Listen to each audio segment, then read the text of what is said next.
अखण्डमण्डलाकारं व्याप्तं येन चराचरं तत्पदं दर्शितं येन तस्मै श्रीगुरुवे नमः। प्रणाम भगवान।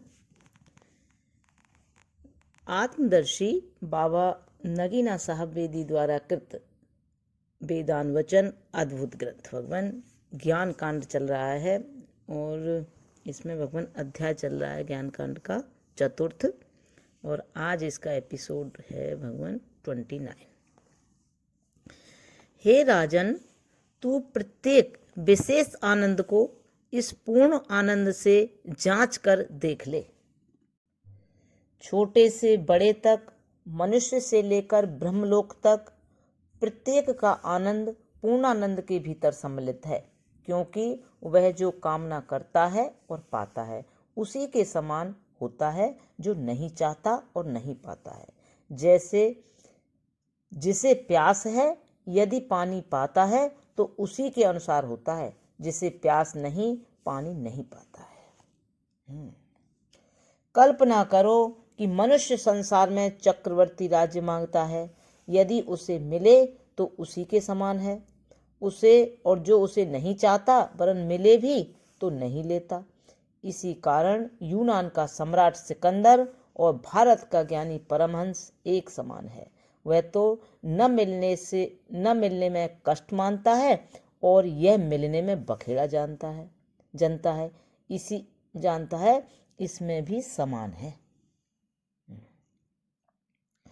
फिर मनुष्य यद्यपि पितरों के आनंद मांगता है किंतु नहीं मिलते, और पितर भी कामना करते हैं पर पाने में उसी के समान है जो पितरों के भोग नहीं मांगता और नहीं पाता, वरन मिल जाए तो बखेड़ा देखता है। इसलिए भारत का परमहंस और पितृलोक के पितर एक समान है।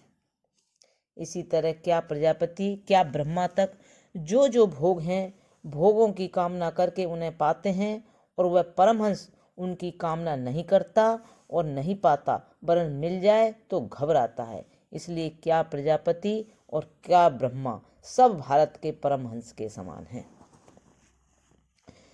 इन बातों से ज्ञात होता है कि यह अनंत आनंद जो आत्मानंद है अपने आप प्रत्येक को सदैव प्राप्त है, और यही अपना आप है। किंतु अपने से भिन्न की कामना में, भिन्न वस्तु की प्राप्ति में प्रत्येक को प्रतीत होता है, और वे जो नहीं पाते दुखी होते हैं। परंतु वह जो अपने आप की कामना करता है, अपने से भिन्न की कामना नहीं करता, उसे सदा मिलता है। और वह जो इसे जानता है बिना कामना और इच्छा के किए पाता है। जो जानता है बिना कामना और इच्छा के किए पाता है, यानी कर पाता है, नित्य आनंद में है, जिसका आदि या अंत नहीं। इसलिए आत्मा की पहचान वास्तव में परमानंद का कारण है। इसमें किसी कर्म की आवश्यकता नहीं। कर्म तो भिन्न वस्तु की प्राप्ति होता है, अपने में नहीं होता। और यह परमहंस लोग वास्तव में निर्लोभी, अन्यथा चींटी से लेकर लालची निश्चय होते हैं। और यह परमहंस लोग वास्तव में निर्लोभी, अन्यथा चींटी से लेकर लालची निश्चय होते हैं, और यही लालच समस्त दुख शोक का कारण है। लेकिन ये परमहंस लोग वास्तव में निर्लोभी होते हैं। हे राजन, तात्पर्य यह है कि जब अपना आप लालच में आता है सो भिन्न हो जाता है। आपकी कामना वाला और आपकी काम्य वस्तु होता है। आप ही कामना वाला और आप ही काम्य वस्तु होता है। अविद्या के कारण नहीं जानता है कि मैं ही कामना वाला, मैं ही कामना, मैं ही काम्य वस्तु हूँ, वरन अपने से भिन्न को मांगता है, और वह कभी मिलता है और कभी नहीं मिलता। जब मिलता है तो आनंद होता है, जब नहीं मिलता तो दुख होता है, और प्रयत्न करता है कि पाए। यही कर्म है। इस तरह कर्मों में आकर कर्मों का दास हो जाता है और कर्मों के बंधन में बंदी हुआ चींटी से ब्रह्मलोक तक चक्कर लगाता है। वहाँ सत्य संकल्प हुआ, जो चाहता है पाता है, किंतु वहाँ भी लोभ से रहित नहीं है, और लोभ अंत में नाशवान है।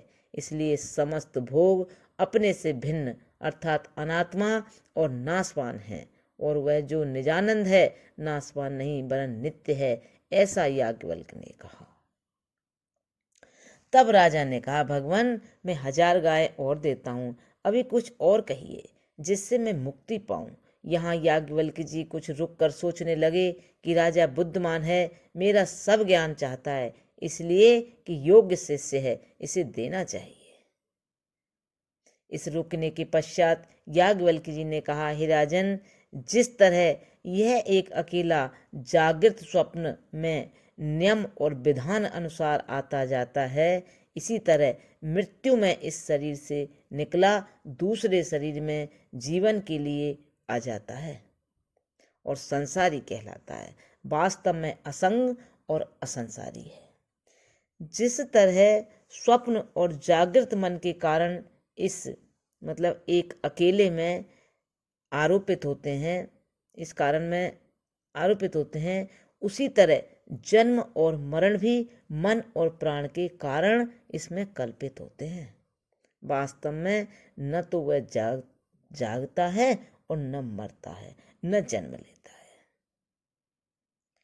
यदि तुझे इस सूक्ष्म रहस्य के मालूम करने की जिज्ञासा है तो एक उदाहरण से सहज ही समझ में आ जाएगा।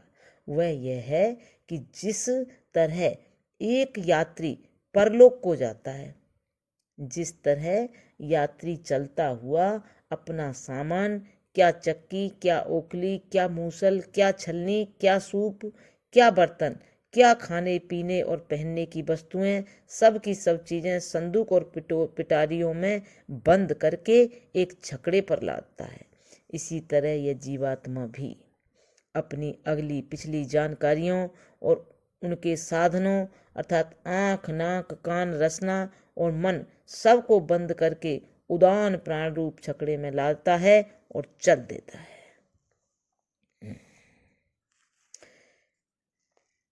जिस तरह यात्री का लदा हुआ छकड़ा सूर्य, चंद्रमा या दीपक के प्रकाश में रेंगता चीखता सड़कों पर चलता है, उसी तरह यह प्राण का छकड़ा भी प्राण आत्मा के प्रकाश में रेंगता चीखता है, उन्हीं सड़कों पर चलता है जो कर्मकांड में दिखाई गई हैं और जिनका रास्ता अग्नि से कटता है।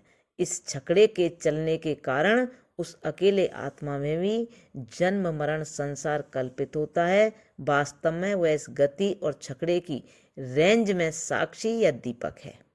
स्वयं नहीं चलता वरन छकड़े की चाल से चलता सा होता है, स्वयं नहीं रेंगता वरन प्राणों की रेंज के कारण रेंगता सा होता है।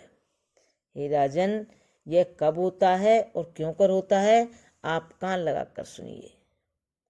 प्रणाम भगवान। अब यहाँ से आगे कल लेंगे। ओम शांति शांति शांति।